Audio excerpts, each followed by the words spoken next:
Welcome back into the High School Fan Zone on a Tuesday night. I'm Randy Rosetta. This is 100.7 The Score.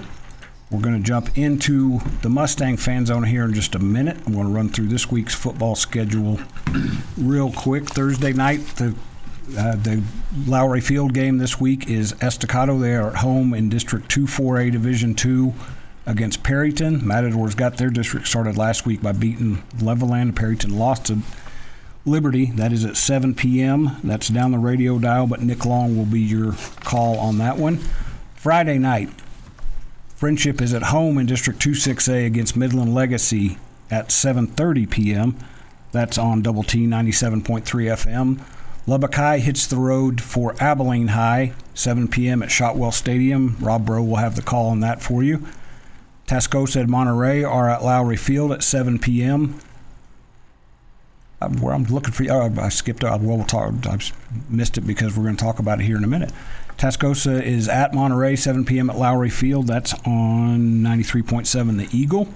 Lubbock Cooper is back home in District 2 5A Division 2 against Paladuro, which should be a really good game. Pirates are trying to figure out what went wrong last week and see if they can get back on track. That's on right here on 100.7 The Score.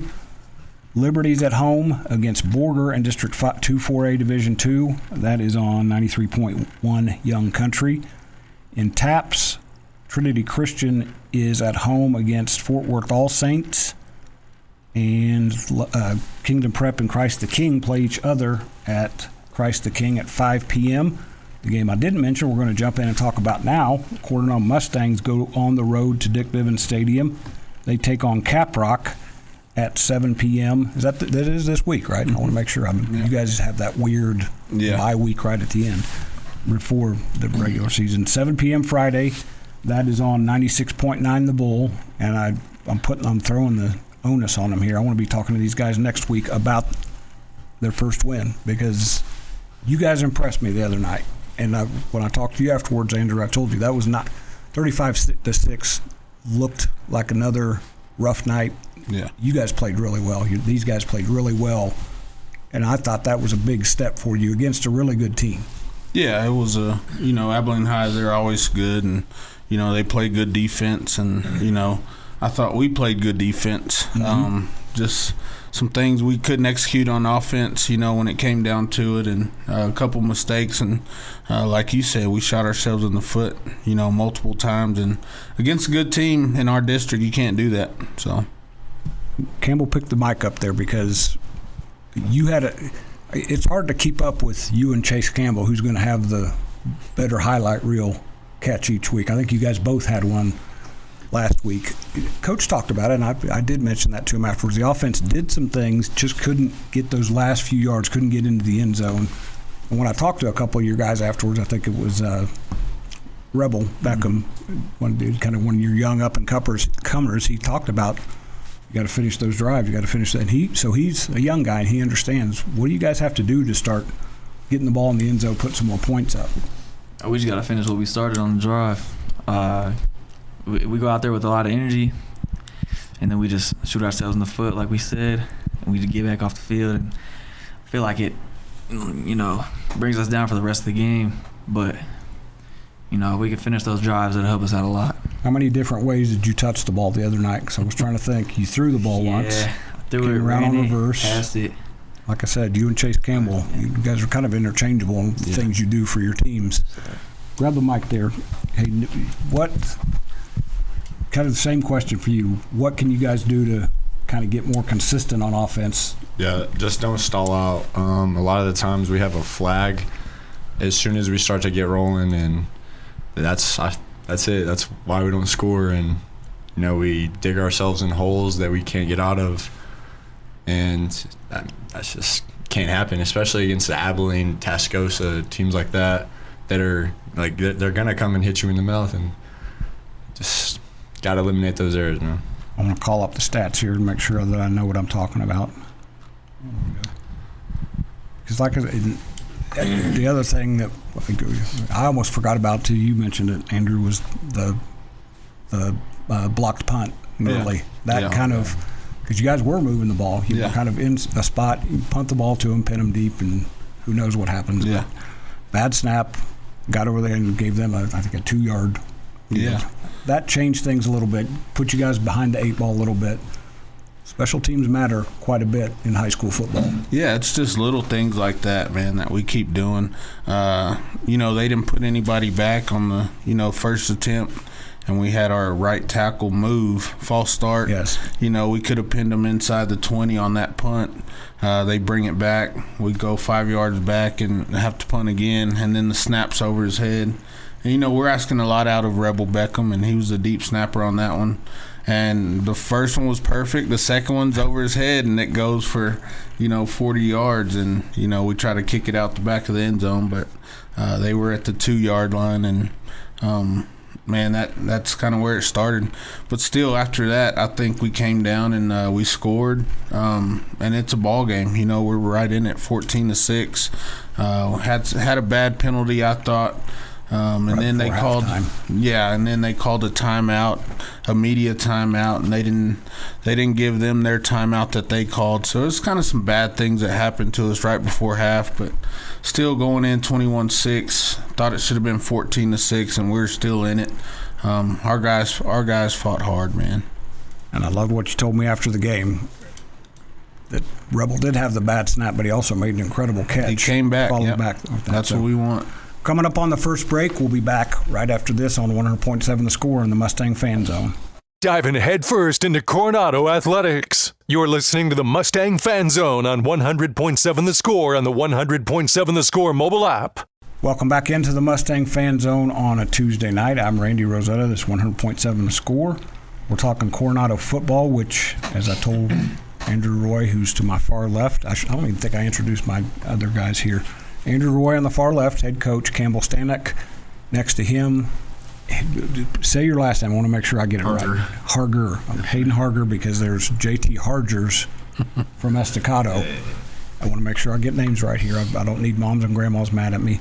I said to Andrew, I covered their game last week against Abilene High, which Abilene High is really good. They have some pretty good guys that become coaches, too. Did you guys know that? Yeah.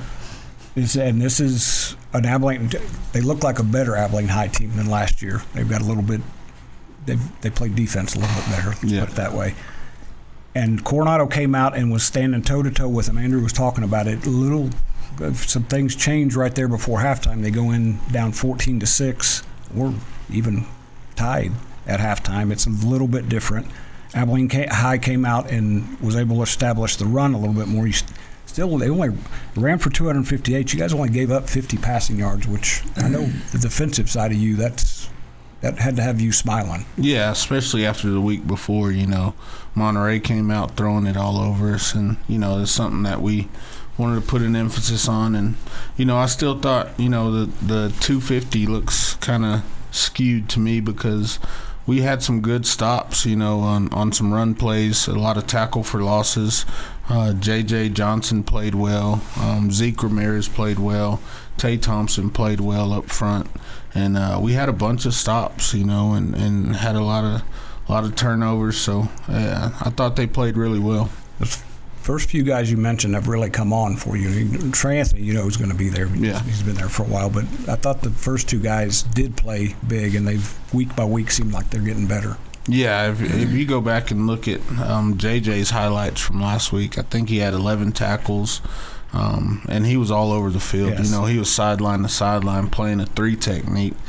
He runs down a reverse, right before half at the 2-yard line, and that's one of those things where I didn't think they should have had another timeout and thought the time should have ran out, but man, he was all over the place. He was an animal, and he did some good things for us. I'm not going to get in trouble with Coach here, but you guys are both offensive guys. Caprock, you're playing Caprock 7 p.m. Friday at Dick Bivens Stadium. They've given up some points. They've had teams have scored points against them. Is this a game where, Campbell, you feel like the offense can do what you were talking about, put some things together and get some points on the board?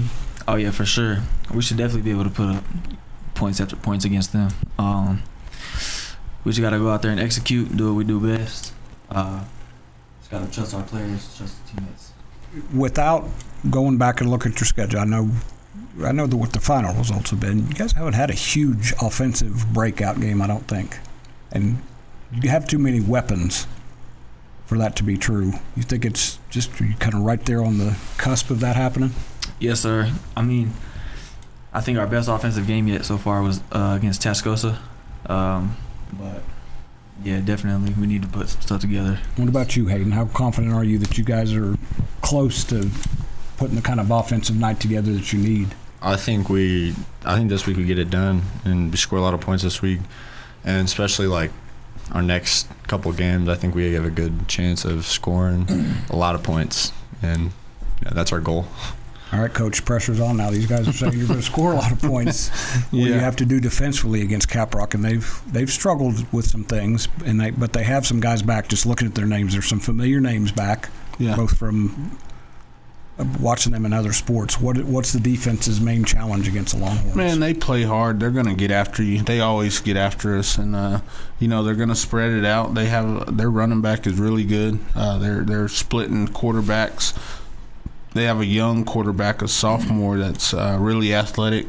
They have a senior quarterback that's kind of their leader.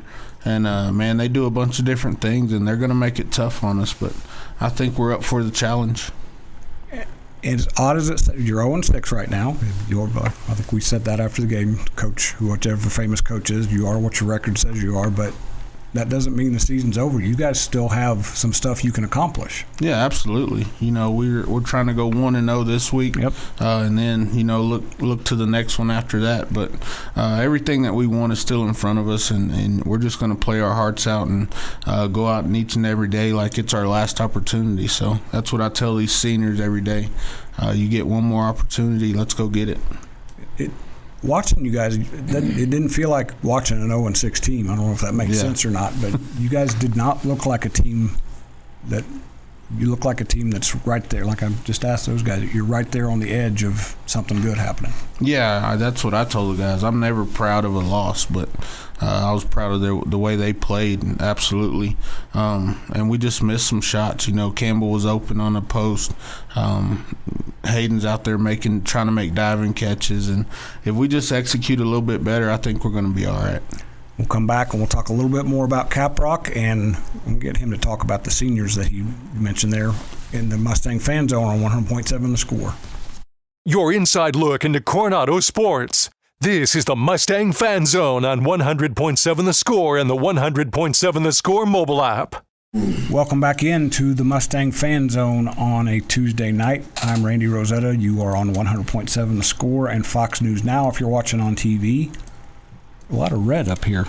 I just noticed that sitting over here. My red's a little bit different, but it's got some red and gold in it. Yeah. So, in fact, Butch Henderson, when my older daughter came to a coach's luncheon with me, little bitty, she had a Chiefs outfit on. The first thing Butch Henderson said was, "That's Coronado red and gold." Okay, I'll go along with that.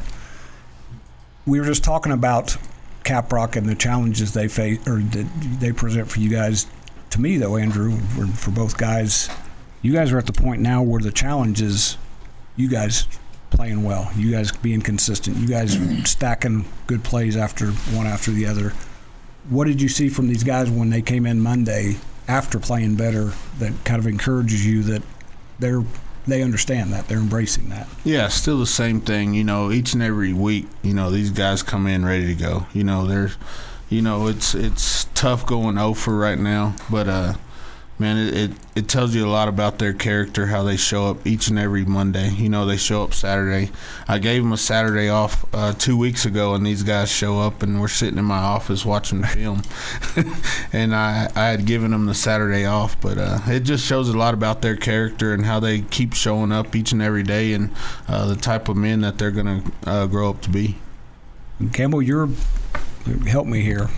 Did Dad go to Coronado? I know he coached at Coronado. My dad went to a high school in Chicago. What about Mom? Is Mom from? My mom's from San Antonio. Okay, so you're the Coronado, you and sister.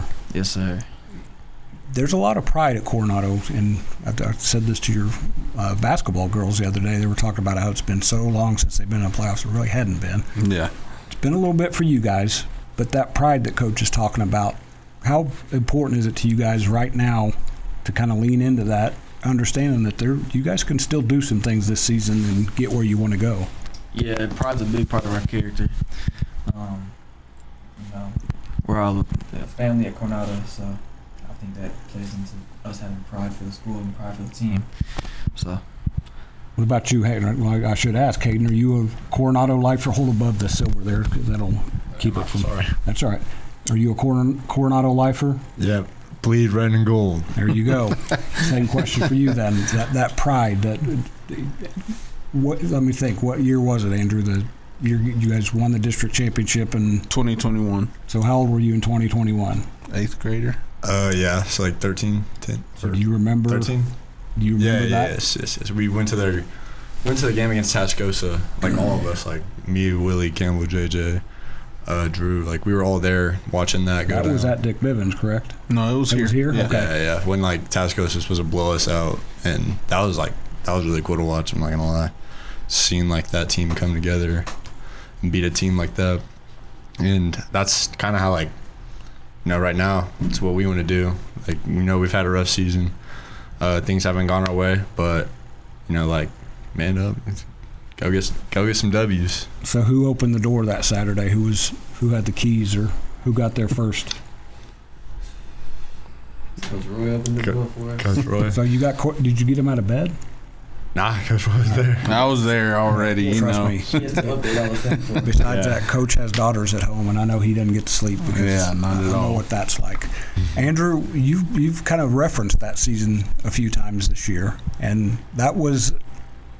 I don't know that I've seen too many seasons that flipped around like that, and I'll say it again. You guys are at a point now where that could still happen. What are these guys? Why this senior class? I think you told me in between breaks, 30 or 31 guys. Yeah. What makes you feel like they have that in them to get this thing turned around? Man, I just see it. We started that 2021 season out 0-3. And came back and kind of shocked a lot of people. And Tascosa came in, I think, number 5 in the state, and they had Major Everhart and Carter and those guys, big All-Americans, and we kind of came out and shocked we put it all together, and I'm just waiting to see these guys put it all together one time, and man, we're going to see an amazing thing. I'm not going to, like I said, I don't want to get in trouble with Coach, but Caprock this week, you finish up with Amarillo High and Lubbock High. There's 3-3 gets you the playoffs. I don't know. That's pretty simple math. Good. I think that I'm trying to think if a 3-3 team got there last year. I don't remember off the top of my head, but you have a chance. You've got things in front of you. What are the biggest keys Friday going on the road to Amarillo and getting that first one? Man, it's just execute. Just one key. That's it, and that's execute. I think we have the better team. We just have to come out and execute. And if we execute on both sides, all 3 aspects of the game, we'll be all right. I would imagine getting the ball to these 2 guys is probably a big part of the game plan. I'm not as smart as coaches, but I would think that would be a pretty good plan. Yeah, absolutely. That wraps us up in the Mustang Fan Zone. We'll be back Wednesday night with Lubbock High, Friendship, and Lubbock Cooper in the high school fan zone. I'm Randy Rosetta, and this is 100.7 The Score.